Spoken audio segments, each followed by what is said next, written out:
So let me ask you something. What if you could turn 800 bucks into $350 million? I know, it sounds completely insane, right? Well, today we're diving into this wild story where one guy claimed he did exactly that. And his secret? It wasn't some hot stock tip. It was time travel. Okay, let's just be real for a second. Could you personally take just $800, dabble in the stock market, and then just 2 weeks later, walk away with $350 million? I mean, the odds are just astronomical. That's not a financial plan. That's a movie plot.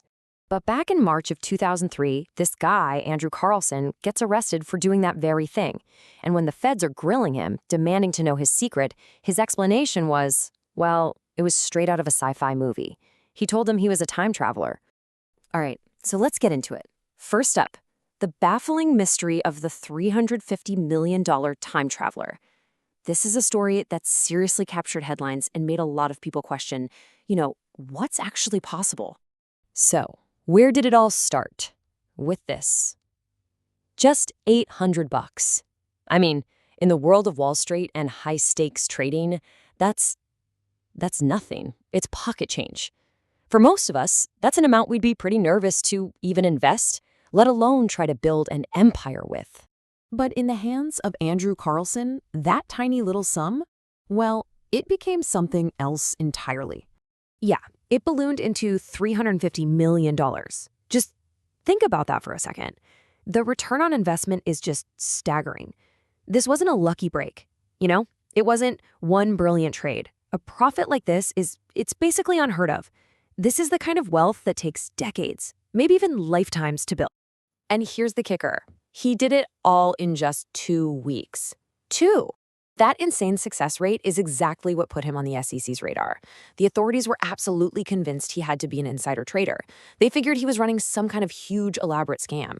So they bring him in for questioning, right? But he doesn't confess to insider trading. Nope. Instead, he gives them this jaw-dropping explanation. He says, I am a time traveler from 250 years in the future. He claimed he already knew how the market would perform because for him, it was history.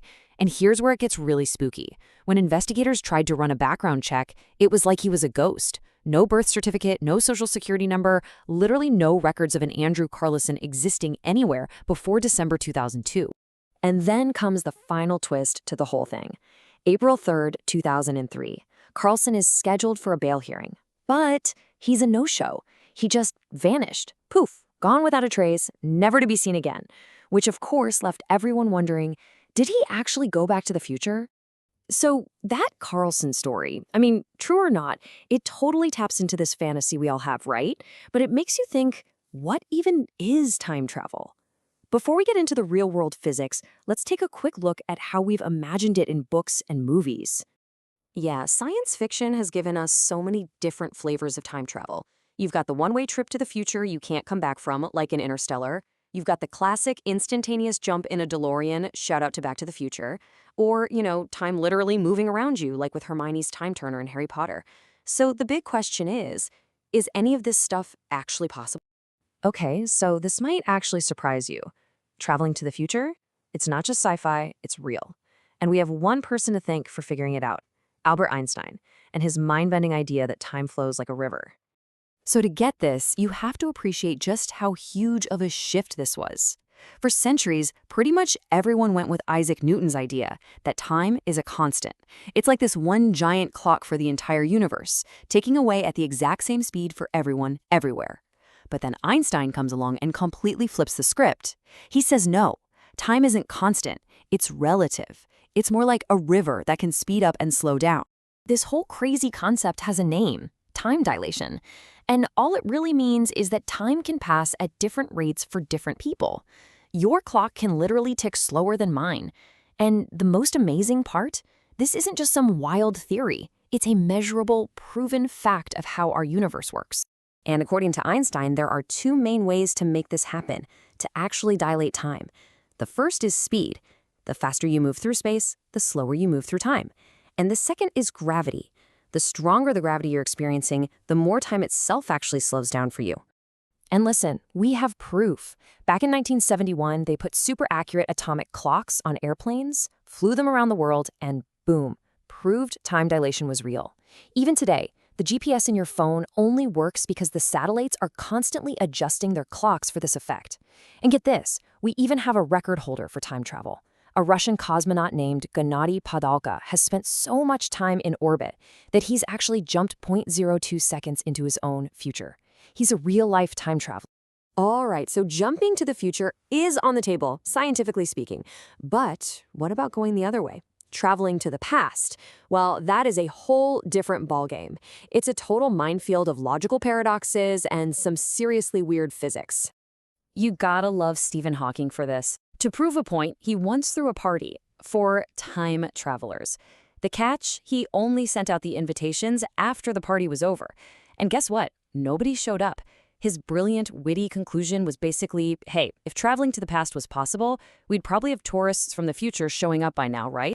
But the really big problem, the one everyone knows, is the grandfather paradox. It's a total logic breaker.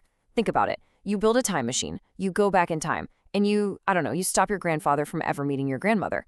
Well, if they never meet, you're never born. But if you were never born, then who went back in time to stop them? See? It's a complete contradiction that seems to slam the door on traveling to the past.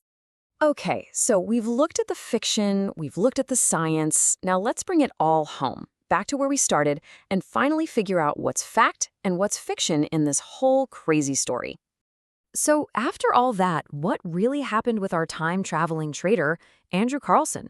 Was he a brilliant con man, a pathological liar, or did he actually slip through the fabric of time and just disappear?